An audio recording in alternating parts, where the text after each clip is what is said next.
Passionnés de voile et de course au large, bonjour et bienvenue dans ce nouvel épisode d'Actu Large, l'émission où je vous résume l'actualité de la course au large tous les mercredis à 18 h. Aujourd'hui, dans un premier temps, on va parler de la remise à l'eau de Sodebo Ultime 3, donc le grand trimaran qui a été mis à l'eau l'année dernière pour la première fois. Et là, il a été remis à l'eau et en version numéro 2, donc en version volante cette fois-ci, et je pense que c'est prometteur, donc on va en parler. Dans un deuxième temps, on va parler des nouveaux foils de Charal. Charal a été remis à l'eau aussi, pareil en version 2, avec des nouveaux foils bien différents des anciens, avec des nouveaux puits de foils et tout, donc on va en parler aussi. Dans un troisième temps, on va parler de l'Occitane, qui a enfin ses deux foils, donc maintenant c'est des navigations 100% efficaces, donc ça c'est nickel. Et dans un quatrième temps, c'est un mercredi, un skipper du Vendée Globe, et aujourd'hui on va parler de Alan Roura, le Suisse du Vendée Globe, voilà. Du coup c'est parti.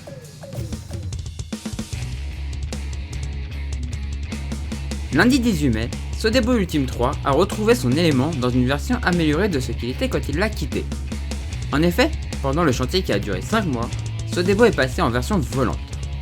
Pour cela, des plans porteurs ont été ajoutés sur la dérive et sur le safran de coque centrale.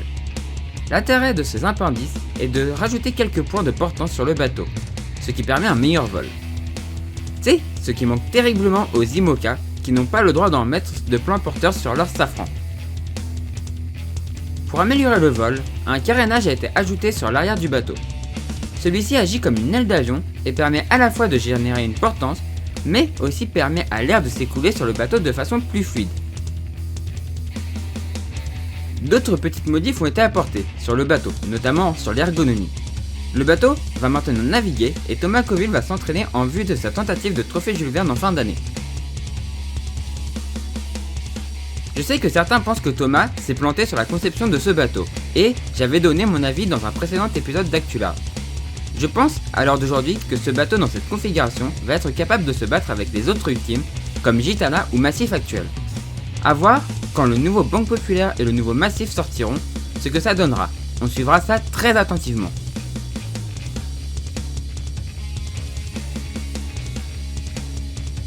Charal, l'IMOCA de Jérémy Bayou, a été remis à l'eau dans sa version numéro 2.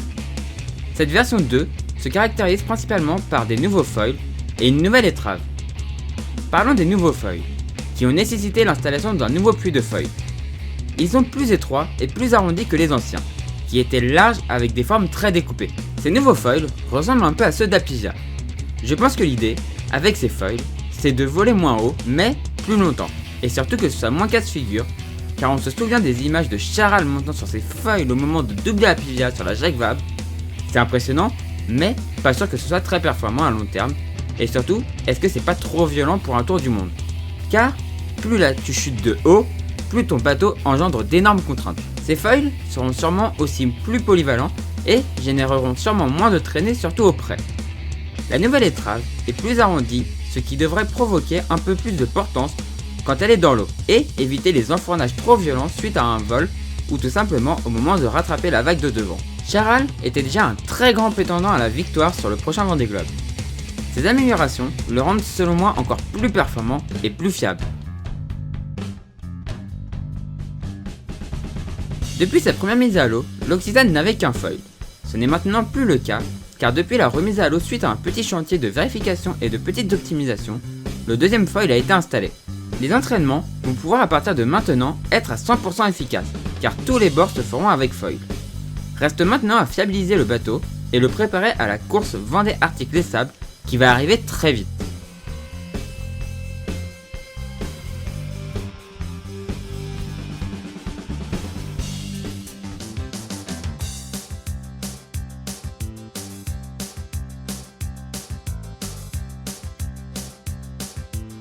Alan est né le 26 février 1993 à Genève.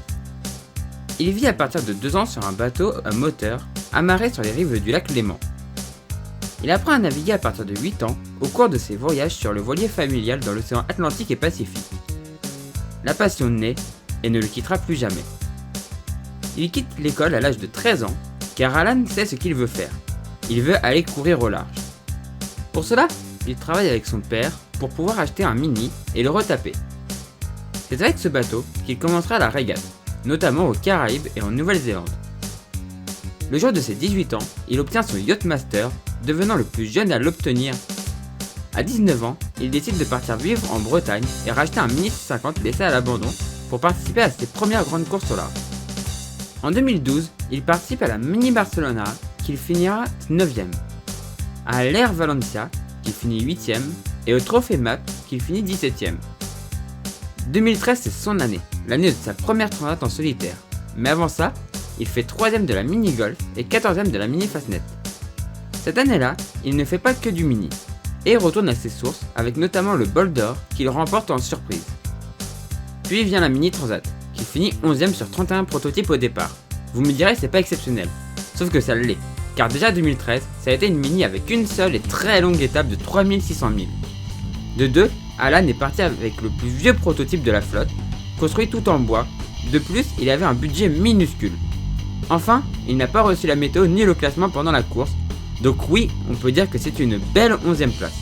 En 2014, Alan courra la Mini Fastnet qui finira 5ème. Mais surtout, il passera sur un bateau plus gros, un classe 40 avec lequel il se présentera au départ de la route du Rhum. Malheureusement, de nombreuses avaries le contraignent à l'abandon.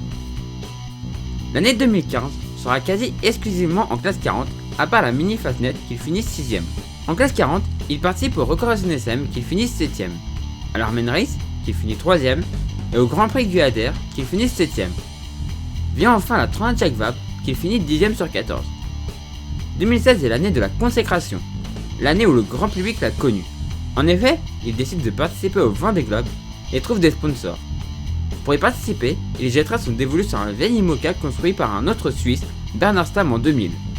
Et, pour se qualifier, Alan courra la Galero Solo Transat qu'il finira 3ème. Avant le Vendée, Alan retourne là où il est né et court la Translémanique en solitaire. Il la finira en 4ème position. Puis vient son premier Vendée Globe, plein d'émotions mais aussi de rire.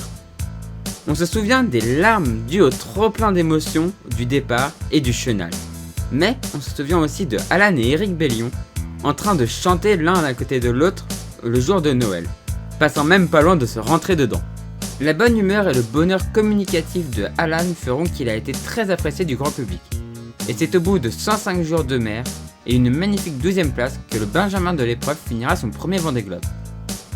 En 2017, il se sépare de son vieil IMOCA pour acheter un IMOCA plus récent. C'est avec ce dernier qu'il s'élancera sur le prochain Vendée Globe.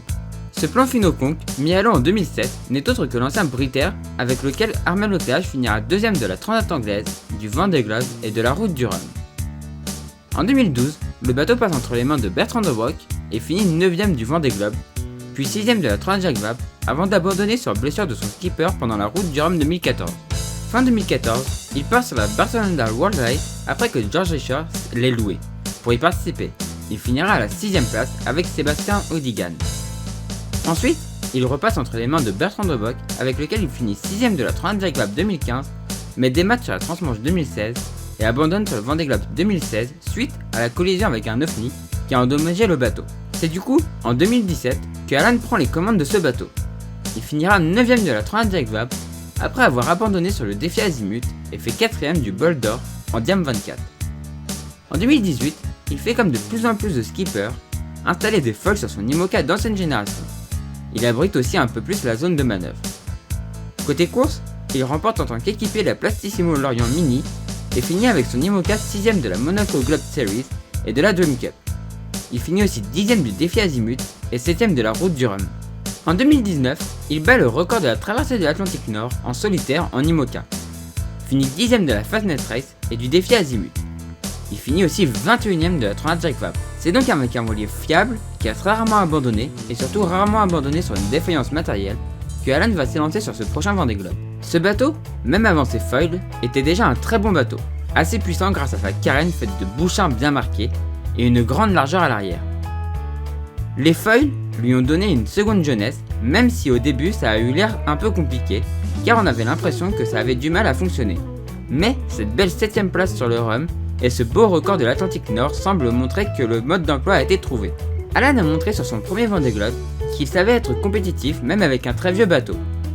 Il n'a malheureusement aucune chance de remporter le prochain Vendée Globe, car même si son bateau a été bien optimisé, il reste quand même bien en dessous des performances des bateaux de dernière génération et de la génération 2016.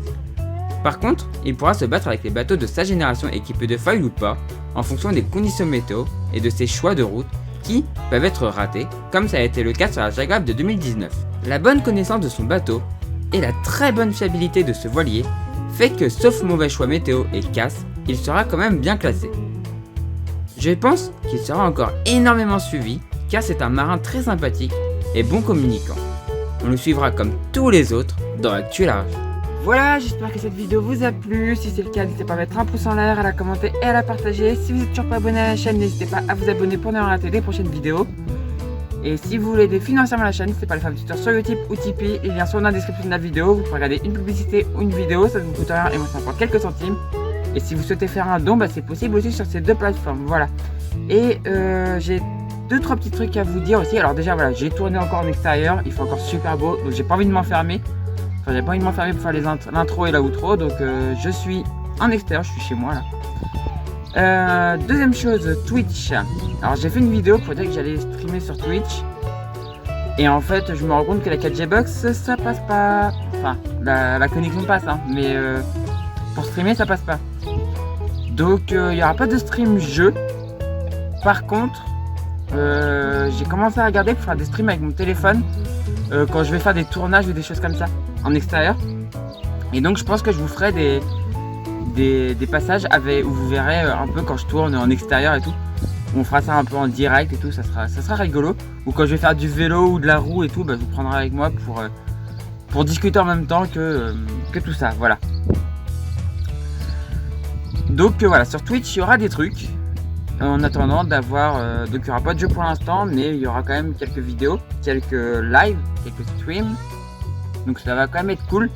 Et ça, ce sera en attendant d'avoir la fibre qui arrivera chez moi normalement en fin d'année. On croise les doigts, vivement que ça arrive. Et puis moi du coup je vous dis à la prochaine pour la prochaine vidéo sur la chaîne Toria.